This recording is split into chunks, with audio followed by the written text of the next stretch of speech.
Assalamualaikum dan salam sejahtera. Saya Muhammad Noriman bin Malik, student daripada Open University di Cawangan Bangi.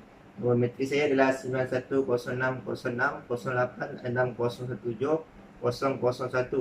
Saya ambil dalam bidang jurusan keselamatan dan kesihatan pekerjaan. Okey, ini adalah video untuk amali dalam untuk subjek Occupational Safety 2. Okey, saya akan buat amal ini di kawasan di tempat saya kerja iaitu 223 DBK. Latar belakang penggunaan 223 DBK adalah tempat di mana kami melaksanakan pembaikan dan maintenance untuk kenderaan tentera. Okey, dekat sini saya ada borang high rack. Kita akan pergi ke kawasan tempat pembaikan dan melaksanakan kawasan maintenance untuk kenderaan. Okey, sebelum kita pergi ke kawasan untuk pembaikan, sebelum melaksanakan sesuatu kerja, seseorang mekanik perlu memakai pakaian PPE yang betul. Okey, sebagai contoh, yang apa yang saya tengah pakai ini adalah overall. Dekat overall ni ada name tag dan lambang core. Ini untuk mengenal pasti anggota tersebut dan pangkat.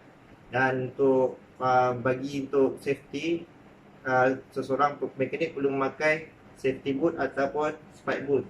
Okey, untuk saya memakai kasut potong untuk melaksanakan pemeriksaan biasa. Ini merupakan bengkel bagi pekerja-pekerja 23DBK melaksanakan perbaikan dan pemeriksaan secara berkala.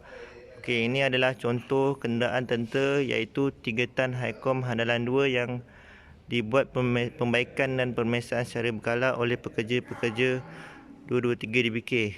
Okey, lepas ini kita akan pergi lebih lanjut berkenaan dengan pengenalpastian hazard, analisis risiko dan kawalan risiko bagi pekerja, aktiviti kerja yang dilaksanakan oleh pekerja 223DBK. Okay, untuk melaksanakan kerja-kerja pembaikan dan pemeriksaan secara berkala, hanya competent person saja yang dibenarkan untuk membuat pembaikan terhadap kenderaan-kenderaan tentera. Bagi aktiviti pertama, aktiviti kerja yang dilaksanakan oleh 223DBK adalah membaiki sistem enjin kenderaan. Okey, ini adalah contoh enjin kenderaan 3 tan di mana ada sekelintir pekerja yang melaksanakan kerja di atas enjin dan menyebabkan hazard. Okey, bagi risiko pekerjaan ini saya letakkan pada 16 iaitu tinggi kerana hazard yang berlaku adalah kemungkinan anggota tersebut boleh terjatuh daripada atas enjin dan menyebabkan anggota tersebut injured. Okey, yang kedua adalah disebabkan oleh kepala kenderaan. Kepala kenderaan di sini ini kalau kita lihat dia ada tercondong ke depan. Okey, kadang dia hanya bergantung kepada ini saja. Okey, sekiranya benda ni jatuh, kepala tersebut boleh menghempak pekerja dan menyebabkan pekerja mati dan kecederaan parah. Okey, seterusnya hazardnya adalah disebabkan enjin. Okey, kadang-kala kenderaan ini enjin tersebut panas dan menyebabkan pekerja mengalami kecederaan seperti melecur dan sebagainya. Okey, saya akan terangkan berkenaan dengan kawalan risiko untuk membaiki sistem enjin kenderaan. Okey, untuk melaksanakan pembaikan terhadap sistem enjin kenderaan disarankan untuk mengamalkan keselamatan semasa melakukan kerja.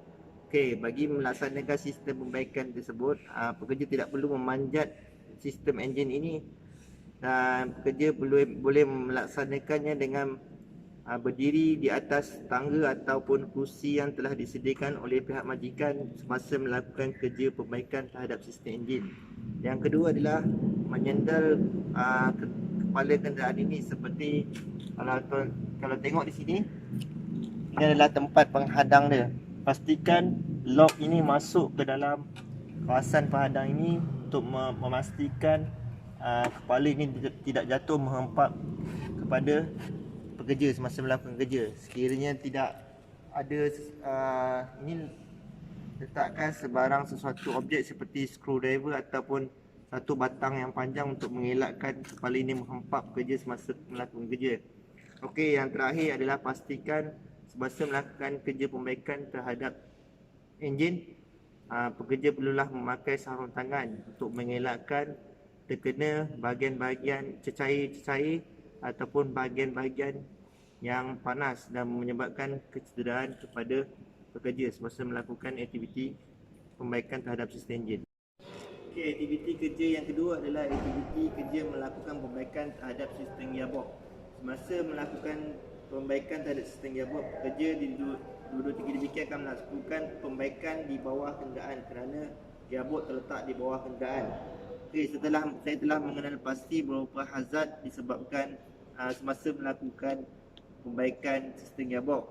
Yang pertama adalah hazard kenderaan. Kenderaan boleh bergerak semasa melakukan pembaikan. Yang kedua adalah gearbox. Gearbox boleh terjatuh dan menghempap kepada pekerja dan menyebabkan kecederaan. Yang kedua adalah tool. Tool yang tidak bersesuaian menyebabkan berlakunya kecederaan kepada para pekerja. Okey, saya letakkan analisis risiko bagi sistem gearbox ni, saya letakkan pada skala 12 iaitu sederhana. Okey, bagi untuk mengawal risiko, saya telah mengenal pasti beberapa kawalan risiko. Yang pertama adalah semasa melakukan kerja pembaikan sistem gearbox, pastikan meletak sebarang objek seperti batu ataupun kayu, bongkah kayu untuk menghadang tayar. Pastikan letak di belakang dan di hadapan tayar untuk mengelakkan kenderaan bergerak semasa melakukan pembaikan.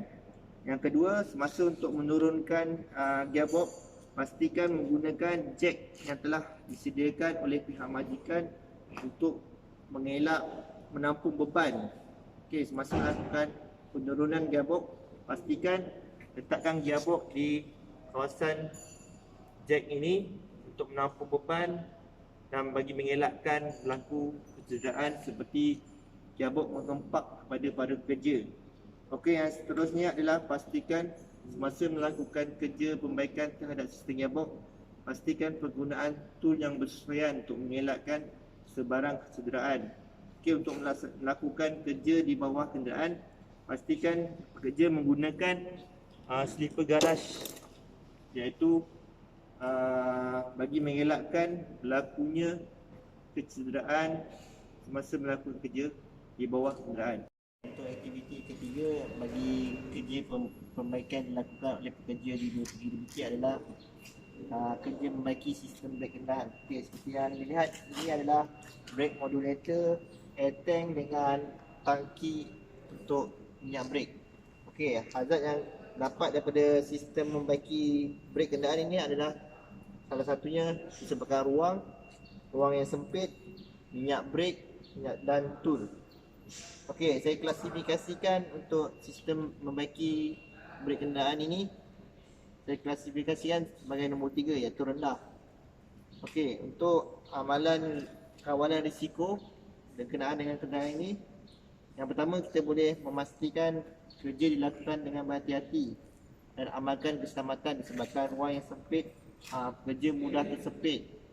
Ruang yang sempit ni boleh mendatangkan kecederaan kepada para pekerja. Okey, yang kedua adalah minyak brek ini adalah salah satu cecair yang boleh menyebabkan keradangan pada kulit para pekerja. So bagi mengelakkan sekiranya terkena pada kulit ataupun anggota tubuh badan manusia, sekiranya terkena minyak brek tersebut, cepat-cepat perlu membasuh kawasan yang terkena minyak brek itu dengan sabun dan air. Okey, untuk membaiki sistem brek kenderaan ini, pastikan para pekerja menggunakan tool yang bersesuaian supaya tidak tercedera sekiranya berlaku sebarang kemalangan. Itu saja video berkenaan dengan amali Occupational Safety 2 yang dapat saya uraikan berkenaan dengan hierarki di tempat saya bekerja. Sekian, terima kasih.